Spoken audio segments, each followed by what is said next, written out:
Buongiorno e buonasera. Good day and good evening. Welcome to the Shadow Drawing, How Science Taught Leonardo How to Paint, sponsored by Lifetime Learning in UVA's Office of Engagement. Over 1,600 people from 42 states and 11 foreign countries have registered to hear this presentation by our distinguished speaker, Francesca Fiorani. My name is Mary Lynn Musser, and I'm your Lifetime Learning host for today's event. Please use the webinar Q&A feature to post questions that Francesca may answer toward the end of the program. During this presentation, closed captioning is available, and we will post resources in the chat. This program is being recorded and will be posted in Lifetime Learning's podcast library. I am now pleased to introduce Francesca Fiorani, a professor of art history at the University of Virginia. She is a leading authority on Renaissance art and its connection to science and technology, and is an expert on Leonardo da Vinci. In collaboration with UVA's Institute for Advanced Technology and the Humanities, she created Leonardo da Vinci and his treatise on painting, a resource that is used by scholars worldwide. She is the author of numerous books, including The Marvel of Maps, Art, Cartography, and Politics in Renaissance Italy, and her most recent book, The Shadow Drawing, How Science Taught Leonardo How to Paint. And now I welcome Francesca Fiorani. Hello, everybody. It's a pleasure to be here and to see all of you. And thank you very much to Mary Lynn for this wonderful introduction. And my thanks to Althea Brooks also for inviting me to share my thoughts about the book that I published just a few months ago. And it's a special pleasure because this book was really written during my time at UVA, and my Leonardo class from last spring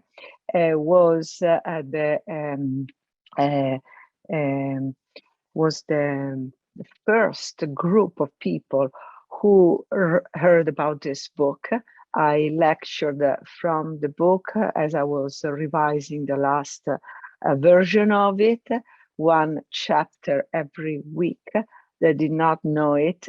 I told them at the very end of the semester. And this semester, I'm teaching again the Leonardo class. And this time, I'm reading the final book with my students. So it's a great pleasure now to share it with all of you. So you might wonder, so much has been said about Leonardo and why we need another book on him. And this book emerged from my uneasiness of thinking about Leonardo as a dual scientist.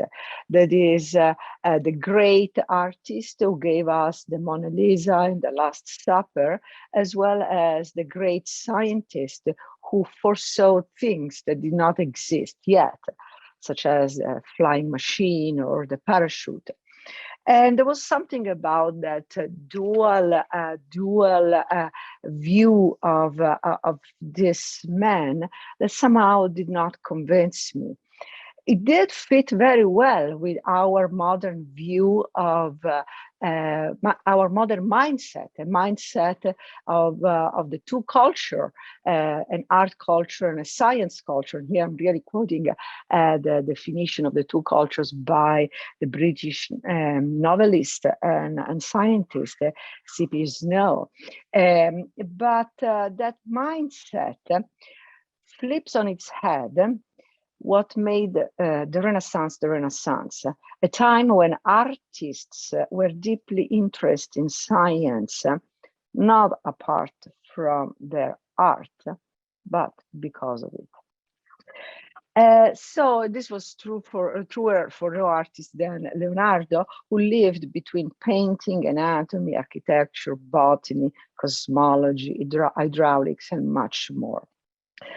But I wrote this book because I think that to understand his use of science, we must look to his shadow drawings.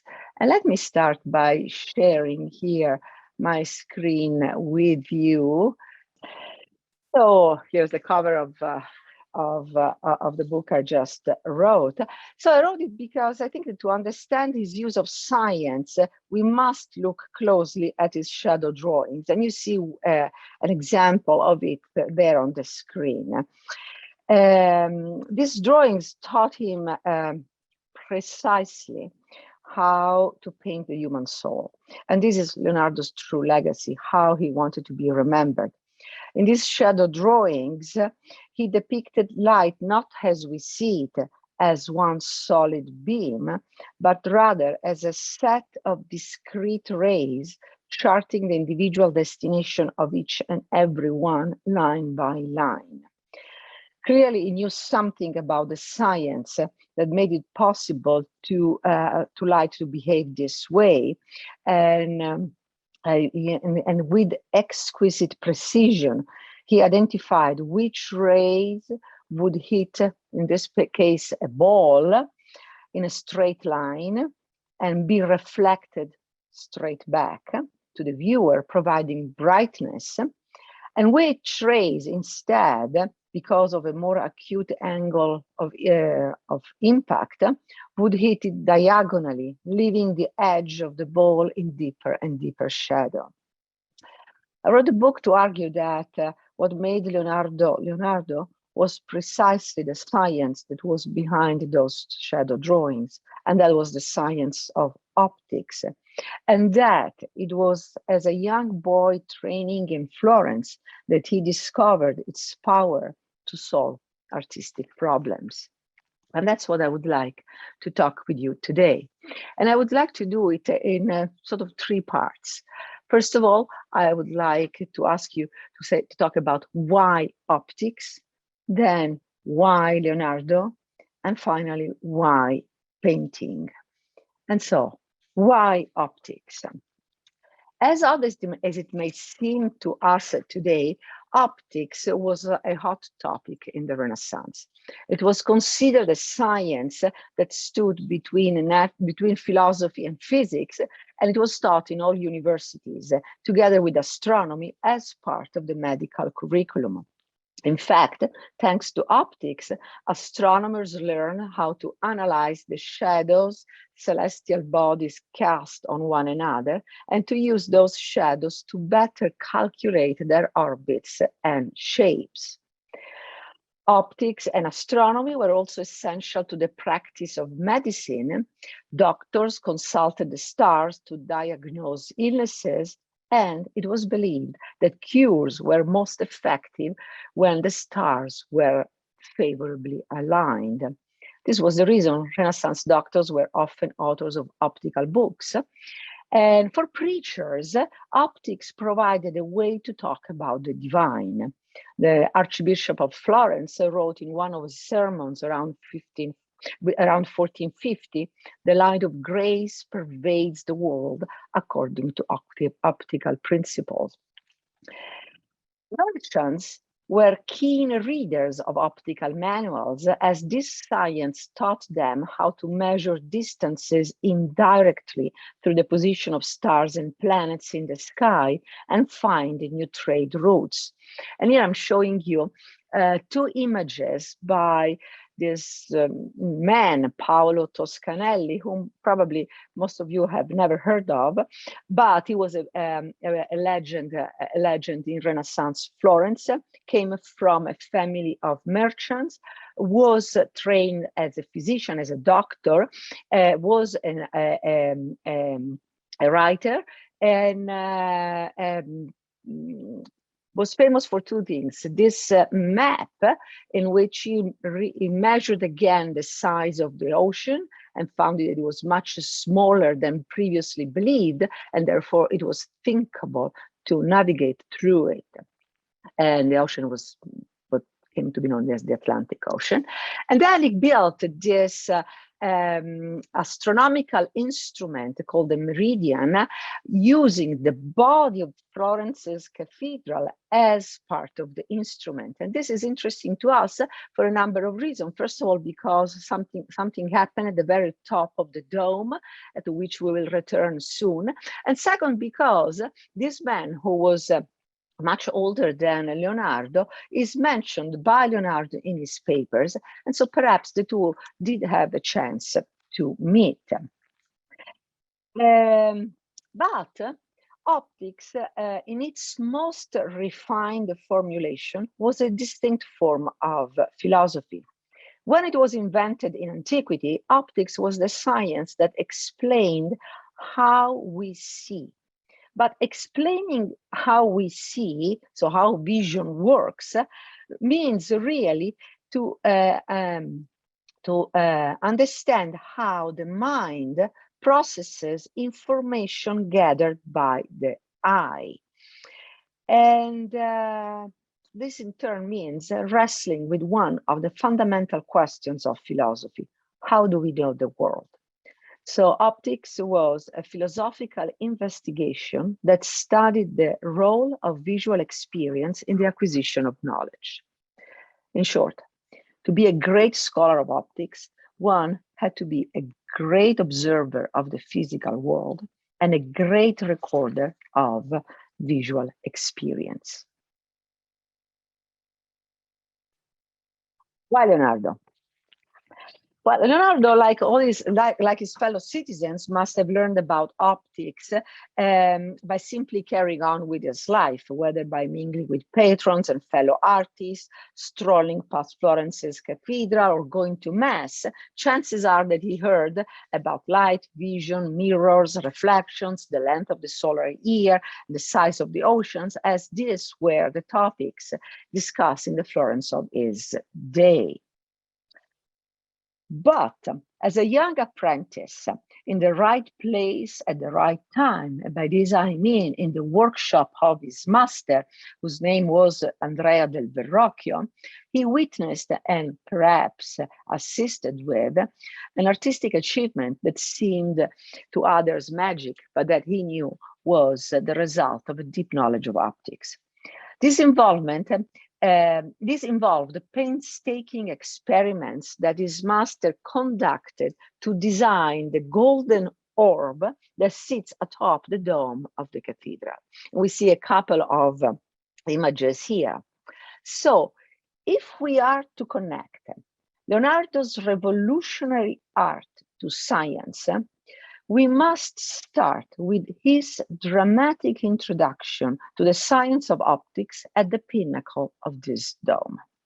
And I would like to spend a few minutes on this project, but first, I have here a poll question for all of you.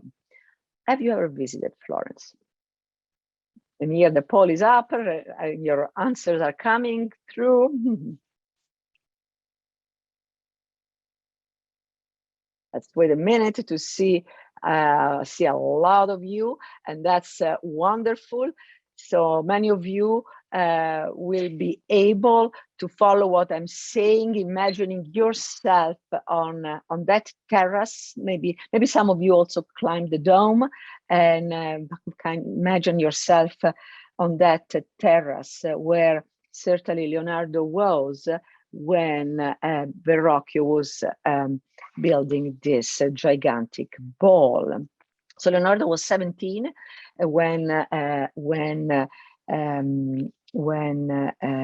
this ball was commissioned, and the commission was pretty simple. It was just a metal ball. I see here the poll, 65 of you have been to Florence. Okay. But the ball was very large and heavy, so it had to be hollow, and we see somebody inside the ball during a recent restoration, but actually the public cannot climb inside this ball. And it could not be made in a single piece, but it had to be created with slices, 8 slices of curved triangles that then had to be attached to one another and then attached to a structure, an internal structure, and then to the dome. So it was a complex enterprise. And there is no question that Verrocchio must have known advanced geometry, particularly spherical geometry, to get all those pieces together and make them match beautifully. The real issue, though, was that this ball had to be assembled in situ, had to be assembled atop at the height of 140 feet. And the big issue was that there was scaffolding all around. What I'm showing you here is a view, a drawing representing the kind of scaffolding that would have been at the very top of the dome. And we see here the lifting machines, right, to bring the pieces up. We see here this platform, this wood platform at the level of the terrace that still today visitors use to admire the city from above. And on that platform, the soldering, the welding of this large ball had to take place before it would have been put at the very top, in place at the very top. Needless to say, to weld such a big ball at such height with wood scaffolding all around was pure madness. And yet the enterprise succeeded because Verrocchio was able to create a welding machine, very precise, very big and precise at the same time. Here I'm showing you a scheme of that that he might have used to create this welding machine. And it's based on what was called back then a burning mirror, that is a curved mirror that that was activated by sun rays, and sun rays hit it, but hit it in such a way that those sun do not disperse randomly, but they congregate converge in one specific point where heat is very, very high and burning occurs. And so that's the name, burning mirrors. And those were the tools that were used to weld metals at the time. Leonardo certainly saw this machine at work and drew many, many images of those machines. And 40 years later, he recalled distinctly the experience. By then, he was a very famous artist living in Rome at the Vatican, working for the Pope. And he remembered, and he was writing a page, which we see here. And I think that's the first page we see together out of a notebook by Leonardo. And I have here another question for you before I move on. I'm really curious to know how many of you have seen any of Leonardo's paintings or drawings, or even a page out of his notebooks. They're quite spectacular images. I see that a lot of people, most of you, close to everybody, has seen something by Leonardo in person. Fabulous, fabulous. And the few who haven't, perhaps will get inspired by this presentation to go and look at some of Leonardo's works now that the world is opening up again, it seems. And so here, back to this page, a page that he wrote when he was an old man in his 60s. And here, as he is writing on this burning mirrors, he jots a thought on the side. And that's what he says. Remember the wells that were used to solder the palla of Santa Maria del Fiore. The palla is the ball. And then The note may seem like a casual recollection of technical details, one of those mental detours the artist took when his mind wandered away from the matter at hand toward original machines, old philosophical problems, new paintings. But I think it is much more than that.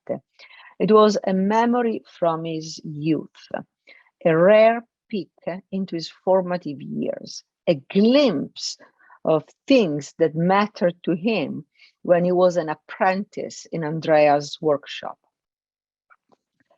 And considering how little we know about his period in Andrea's workshop, this is really a precious piece of information.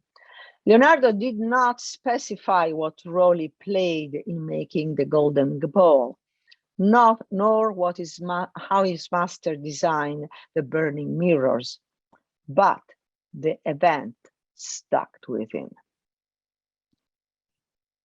This experiment taught him how to calculate the path of each ray of sunlight as it bounced off a slightly different part of the curved surface to arrive at its designated burning point.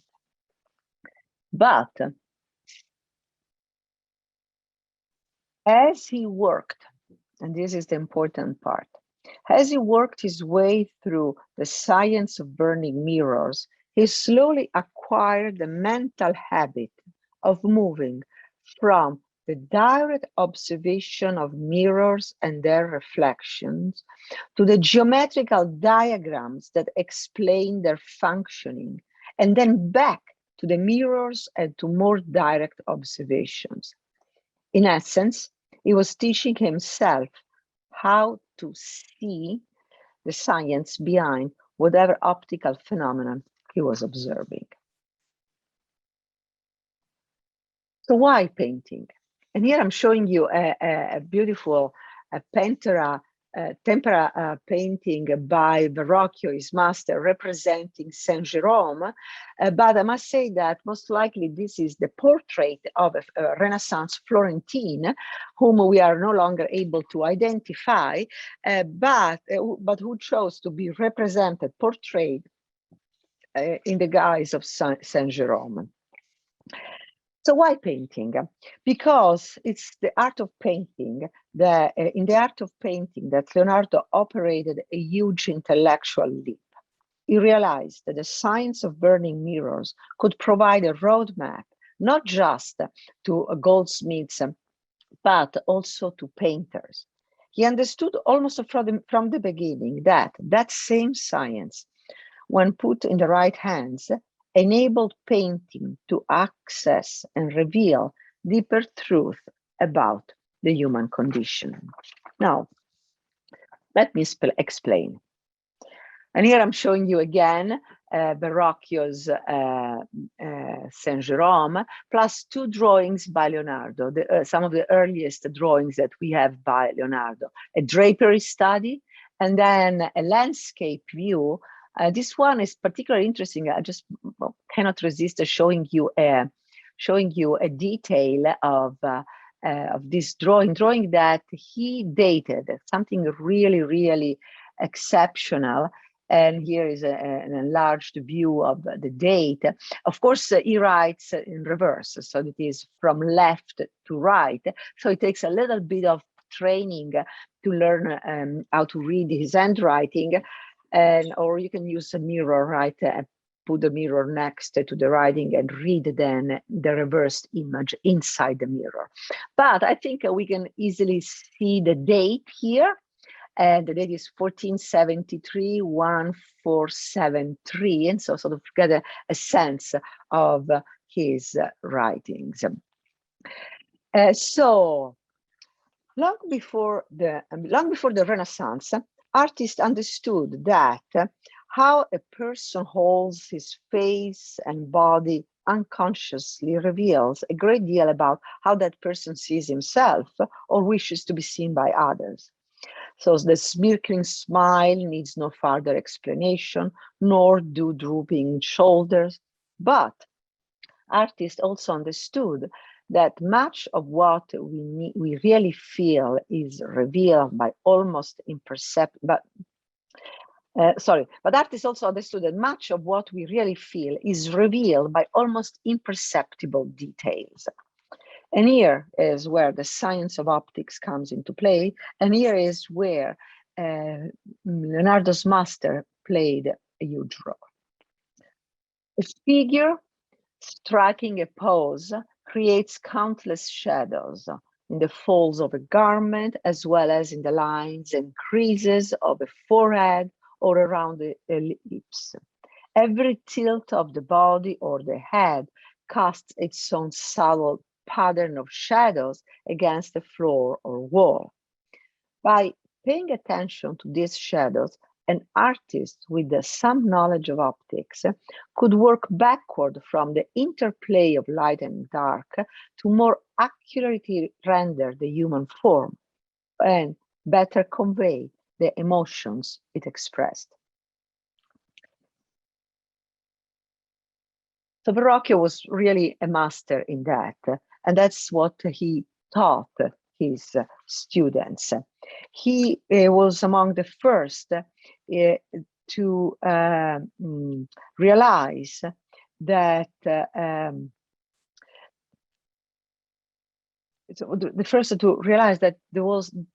that was the task of an artist.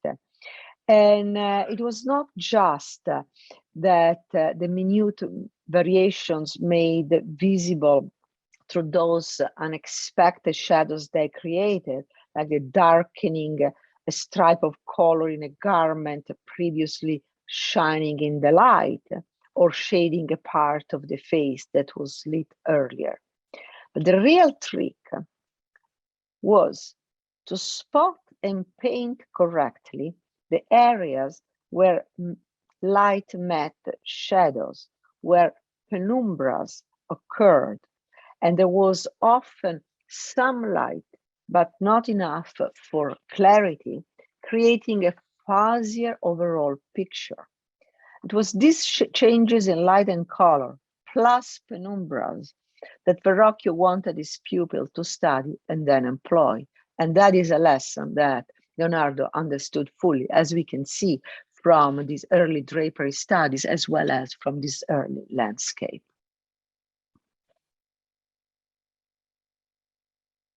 Here, a detail of that drawing with these incredible signs to show trees in the wind.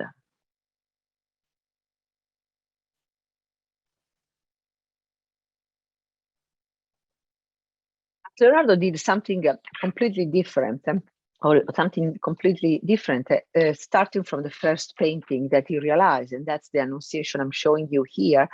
A painting that had been painted, a subject had been painted many, many times, but he chose to represent it outdoor because he was particularly interested in the nuanced shadows created by an outdoor situation in which there is sunlight coming from one side, the left, and then light reflected by the overall vault of the sky.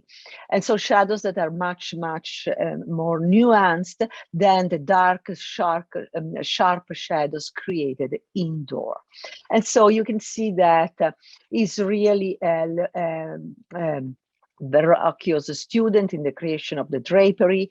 Is also Verrocchio's student in the creation of some details, like, for instance, this beautiful lectern for the Virgin, which repeats in paint decorations that his master Verrocchio had created in bronze, so three-dimensionally.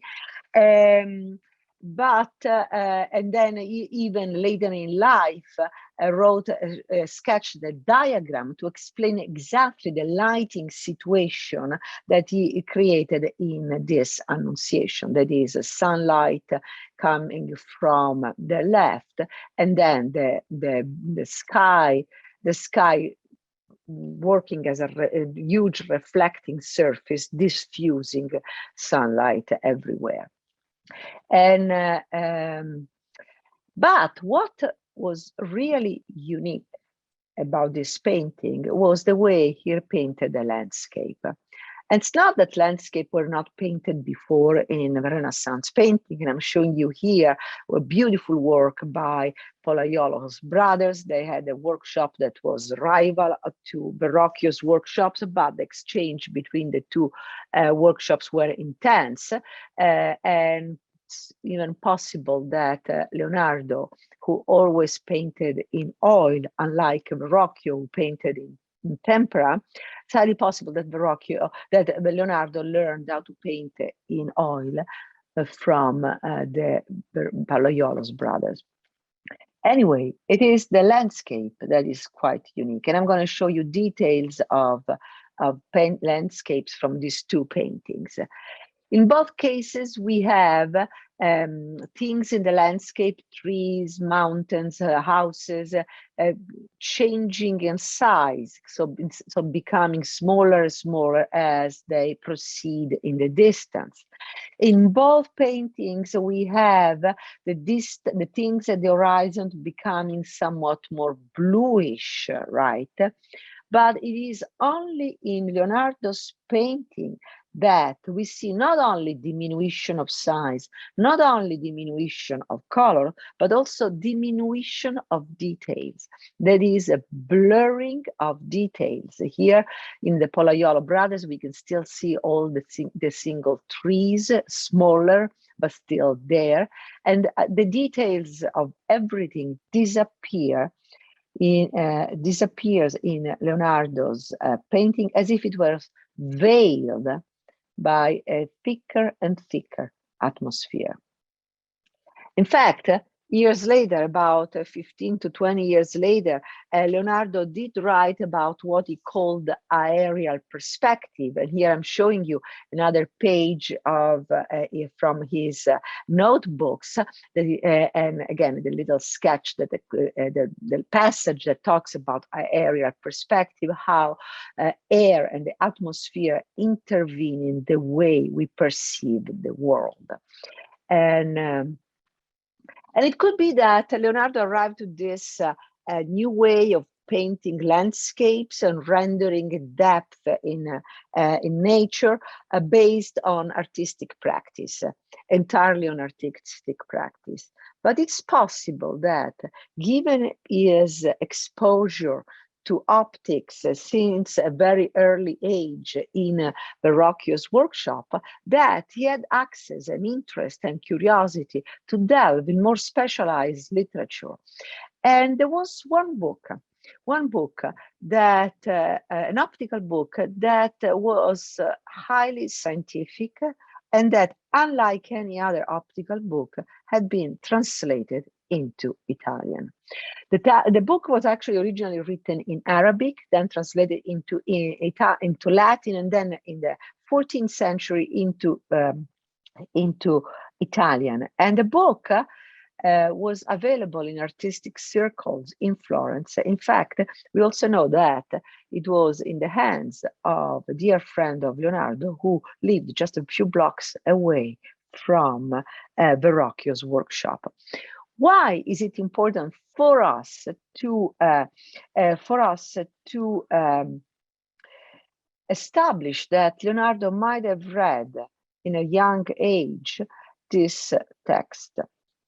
Because this text, which was written by an author, an Arab philosopher known in the Renaissance as Alhazen, although his real name was Ibn al-Haytham, because the tenet of this book on optics, and here we have to think about optics in its broadest meaning as a philosophical investigation on how we learn about the world.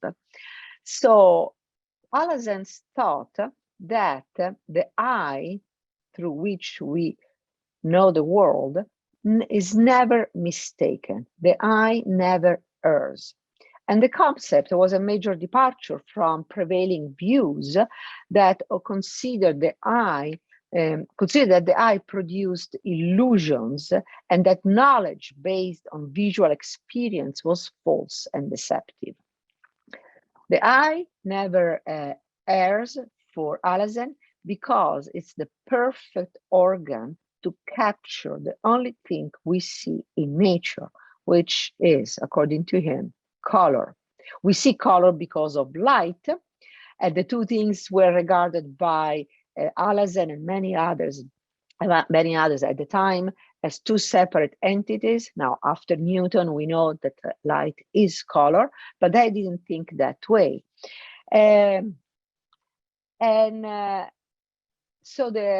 So according to Alhazen, we learn everything about the world by capturing infinite variations of light and color through the perfect eye. When we see things incorrectly, it isn't because the eye is mistaken, but it is because external conditions are unfavorable, such as there isn't enough light, or an object that we want to look at is too distant, or a thick atmosphere intervenes and blocks our view. That book, and here I'm showing you on the screen a few images from Alhazen's book, some pertaining, coming from Arab manuscripts, showing the structure of the eye. And Leonardo shows from the very beginning a deep knowledge of the anatomy of the eye. Then a couple of images coming from the Italian translation, which was available and which would have been available to Leonardo. And this philosopher considered every kind of light and every kind, therefore, of effect of different light on colors and perception. So he talked about candlelight, moonlight, sunlight, daylight, firelight, starlight, and even constructed dark chambers. You see one on the screen with pinholes to study how light rays behave differently in different moments of the day. He also then went into detailed descriptions on particular effects pertaining how we perceive the shimmering of textile, or the transparency of air, or the color of the atmosphere, or colors reflected in waters. So that is, he went into great detail about optical phenomenon, explaining them from the point of view of physics, but also from the point of view of geometry. We know that Leonardo often took notes from the books that he read, and indeed some of the sentences that we find in his writings, and here another page from Leonardo's writings, here there is a sentence that really seems almost a quotation from Alhazen's book. Experience is not at fault. It is only our judgment that is in error. So clearly, experience acquired through the eye is never at fault. It is the conditions around it, so our judgment, that is in error. So how? And here I'll show you some of the works by Leonardo, for the early works that are really interesting, because he tried to replicate some of those optical effects that he read in Alhazen, like the transparency here of a glass, the shimmering of textiles, reflections on water, or this amazing portrait of Ginevra da Vinci, a portrait that is in the National Gallery in Washington, museum that is about to open any day. Made around 1475, it was the sister of a dear friend of his, and which really sort of internalized here another fundamental point that came from Alhazen, and that is, he understood from him, and it was not just a matter of drawing from nature the light and shadows on each muscle, but it was really a matter of understanding that the atmosphere, also the air, was in continual contact with faces and bodies, and that it was the atmosphere that generated the small, imperceptible variations of light and shadow, which in turn manifested the deepest emotions of people. Not just the conscious and visible emotions, but the emotions that are unconscious, those that are uncontrolled or imperceptible. And to capture those emotions through facial expressions and body movements, he had to capture the particles-filled atmospheres on people's face and their bodies. And that is why the atmosphere was important to Leonardo the painter. Later on, he did write his book on art, including some of the shadow drawings like this one, or anatomical studies, talking about how we elaborate a sensory experience. Then, of course, anatomy was part of it, and here the famous Vitruvian Man. And in this book, he did talk about how painting should represent man and the intention of his mind, how narrative paintings ought to move those who behold and admire them in the same way as the protagonist of the narrative is moved. And here I'm showing one of probably the most successful painting by Leonardo, the Virgin of the Rocks, now at the Louvre. And clearly this book was meant to teach artists in training what he called the science of art. That science of art that he had so painstakingly learned from optical books, in particular from Alhazen's. But obviously Alhazen knew science, not art. And Leonardo saw as his job is extracting from the Arab philosopher a set of rules for painting. So to put more directly, what Alhazen explained scientifically, a young Leonardo took upon himself to reimagine into rules for a new type of psychological art. And then he spent the rest of his life perfecting the art that he had, perfecting the art, the way of rendering what the science of art that he had so keenly discovered in a book of Arab philosophy, in order to get the psychology of the people he painted, so as to move those who looked at them, both the people of his time and, of course, those of ours. And there were many successes throughout his career. And here I'm showing you two details of works that we have just seen: a detail of the portrait of Ginevra de' Benci, another of the Virgin of the Rocks, in which clearly we see this merging of the atmosphere in order to create nuanced expressions of the people he painted.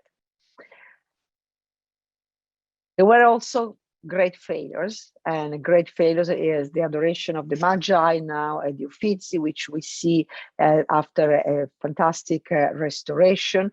And I was lucky enough to be able to see this, follow this restoration throughout. And we see that he was really keen in representing many different emotional responses to the divine, to the young Christ, and here is a detail of the scene in which we really can see, even if it's unfinished, we can see many different expressions of responses, to emotional responses to the divine, from terror to fear to shouting. And but also we see I'm going to show you a couple of details from the back.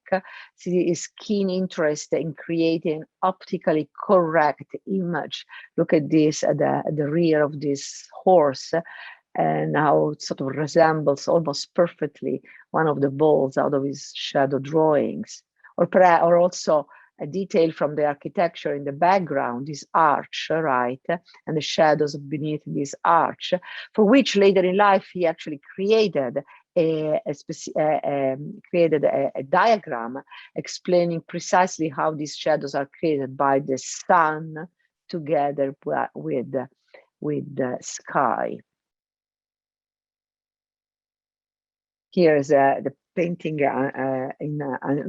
during its restoration, and then I left it unfinished. And my reading of it, I left it unfinished because it could not achieve in such a huge painting with over 70 people and 15 animals the level of optical detail to express the emotion of all these people with the rigor that he had come to demand from himself.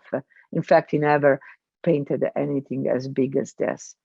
Then there were the failures due to the technique he used, the large fresco mural painting painted in fresco, which where one was in ruin right after it was completed, because the fresco technique was not congenial to him, and another, actually, the Battle of Anghiari, that never came to fruition. And then there were a lot of unfinished businesses, works in which it strived to refine his painting technique to get to the continuous contact between the atmosphere and people's bodies. And here on the screen are three of these paintings that in fact stayed with him throughout his life. They were still with him when he died. And here I have a last poll question for you. Have you ever known that the Mona Lisa is an unfinished painting?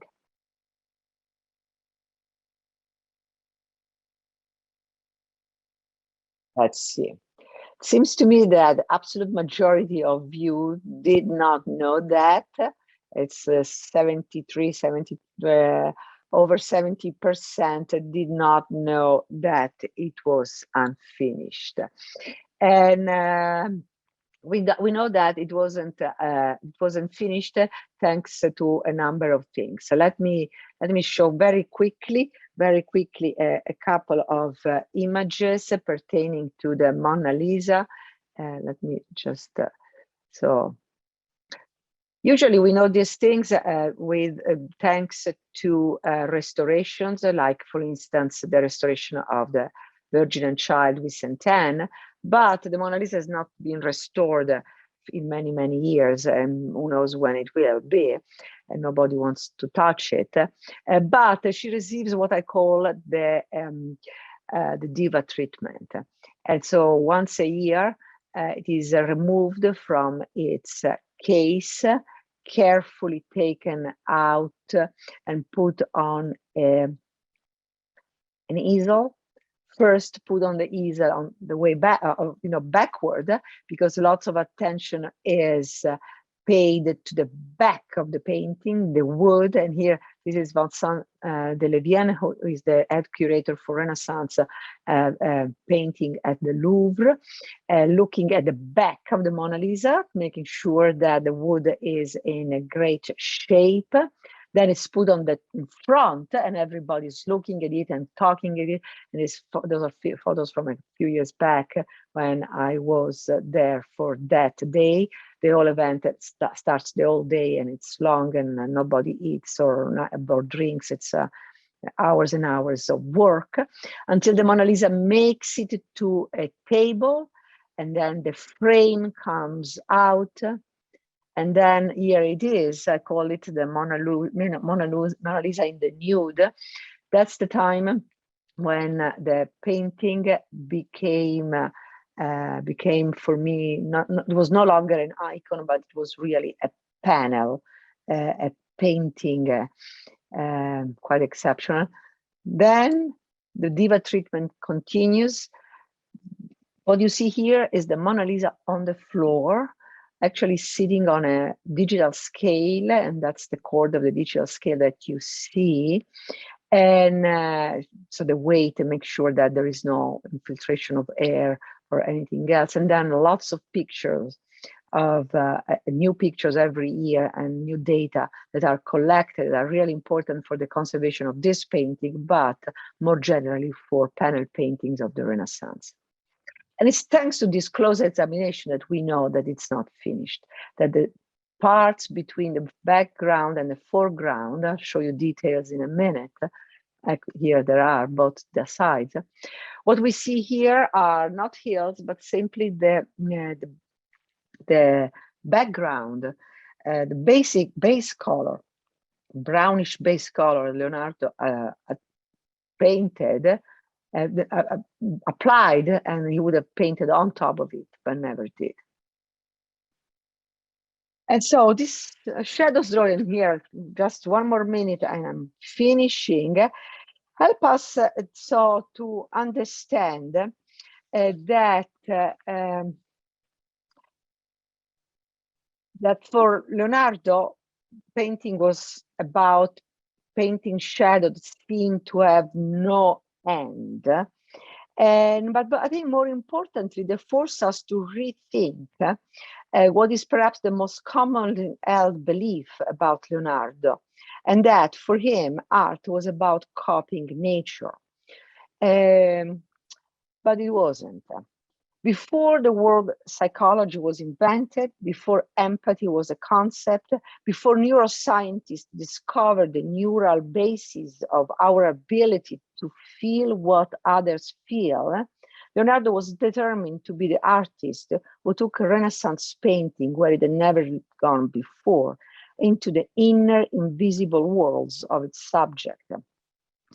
And he understood that the subtle changes of heart or mind involuntarily triggered an alteration in the appearances of body and faces, and that what made these minute shifts visible were the unexpected shadows cast by human figure exposed to light. And this is why, for him, painting, the final result of his inquiry was always a painting. Painting which was about depicting shadows generated by sunlight and by the universal light of the sky, shadows that seem to have no end. So the sfumato technique originated in these natural shadows, and was his means of situating figures in relation to one another, to the viewer, and to the cosmos. No fixed boundaries divided people from one another, from objects, or from nature. Painting was a technique for revealing the human soul that existed in such a universe, and doing so by way of light of shadow. And that's what art and the science that informed it could accomplish. And that, for Leonardo, was enough. So I'll stop here, and I don't know if I'm out of time, I don't know, I'll get it back to Marilyn, and I'll stop sharing. Thank you. Thank you very much, Francesca. That was a very beautiful and interesting presentation. And I hope you're ready for a few questions from our audience. Sure, happily. Okay, great. You were talking about the science and the art. So what lessons does your study of Leonardo offer to those who would like to see artists and scientists collaborate more often today? What can they learn from each other? Yeah, that's a very interesting question. I mean, it is, I think what we learn here from Leonardo is really the ability, is what we call today cross-pollination, right? And my insistence on looking at the early Leonardo in training, shows precisely how that exposure happened in an artistic setting. And so how, I mean, today, if we imagine all the challenges we need to face and the varied perspectives that we need to face them. So we want to make sure that around the table, when those big issues are discussed and analyzed and thought to and addressed, if not resolved, those different perspectives are represented. And so it's not so much then of bringing in the artist at one point or the scientist at one point, but reimagining a way of conducting research that from the start, creates those nurtures and those possibility of what we call cross-pollination. So, and I think that's a big challenge also for all of us, and as we train the next generation, right, to try to imagine ways to move beyond that. Might I add that there are attempts to that. What comes to mind is a big report from the National Science of Medicine, Sciences, and Engineering, advocating precisely for this. The creation of programs, initiatives, and training of the next generation, putting together arts and sciences, arts, humanities, and sciences. Thank you, Francesca. What was an aha moment or a lesson you learned while you were doing your research for this book? Well, I think the most exciting part, I mean, there were a lot of exciting parts, but I think the most exciting part was to be able to look at, if not all, most of Leonardo's paintings and drawings up close. The kind of research I did required a close examination, and it was not enough for me to see those works under their protective glasses, and those are among the most protected works of art in the entire world. And so I had to ask and negotiate with the curators and museum directors the possibility of looking them directly, without anything in their conservation labs. I have to say I was very lucky and I could do that, and it was absolutely stunning to be able to see those works up close, show the images from the what I call the Mona Lisa Day. But I was able to follow the restoration of all the major works in the past decade or so. Yes, and that was absolutely incredible. I treasure that experience a great deal. Yeah. Francesca, there were quite a few questions about Leonardo's handwriting in the notebooks and why his handwriting appears to be backward. Can you comment on that? Oh, yes, absolutely. There are a lot of, there have been a lot of theories about it. I think, including secrecy, and I didn't want people to understand how he wrote. But I think the real thing is that he was left-handed, and for left-handed people, not all of them, but for many, it comes as absolutely natural to write that way. The practice back then was to correct children and teach them to write with the right hand, and from left to right. And he did go to school, but let's put it this way: his master was not very successful on this front, because he did know how to write from left to right. And so we do have some instances in which he does that, official letters predominantly, but clearly his absolute preference, his natural inclination was to write in reverse. Yeah, and yeah. Okay, how about one more question? Sure. And I'm sure all those left-handed people out there were very proud to hear that answer. All right, the last question here.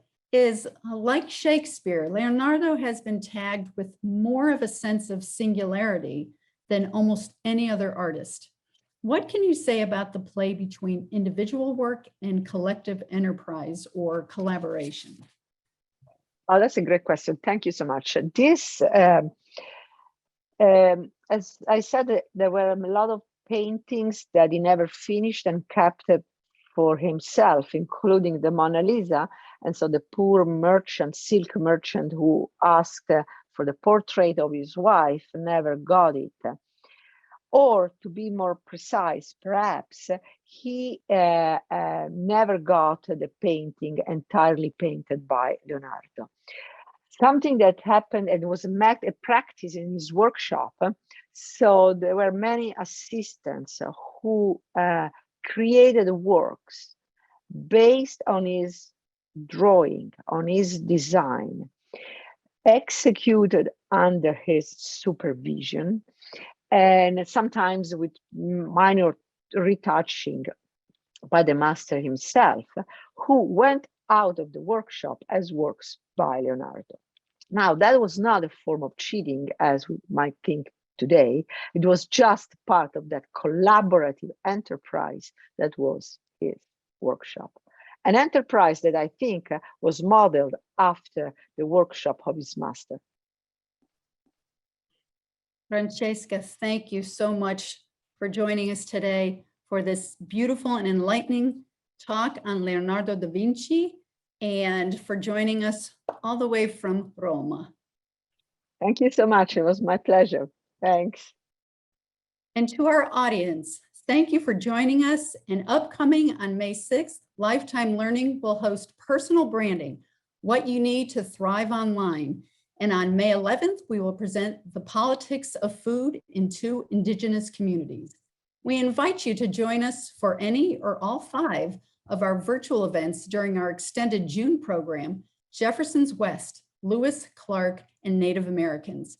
Check out Lifetime Learning's vodcast library and our UVA Speaks podcast series to watch and listen to our expert UVA faculty. You can find all Lifetime Learning events and online resources at alumni.virginia.edu/learn. Until next time, arrivederci and wahoo wah.